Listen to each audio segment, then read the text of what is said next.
Le dollar est détenu par les pays sous forme de dette.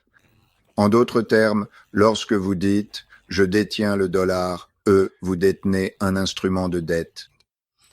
Et lorsque nous avons un problème avec l'instrument de dette, quelques problèmes avec cela, le fait de détenir des instruments de dette, ces problèmes sont que, tout d'abord, en raison de ce que les États-Unis représentaient dans le monde, le plus grand pays commerçant, l'empire dominant, etc., il y a eu une énorme accumulation de dettes libellées en dollars et donc de dollars.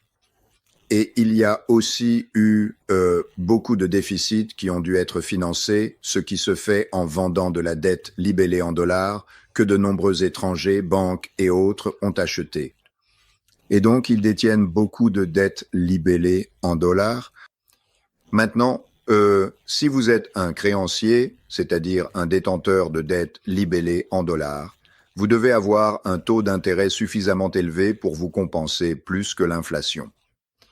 Et donc, la production actuelle de beaucoup plus de dettes et le fait qu'ils aient déjà beaucoup de dettes, ainsi que les sanctions internationales, qui signifient le gel de la dette libellée en dollars, tout cela a entraîné une diminution de la demande pour la dette libellée en dollars.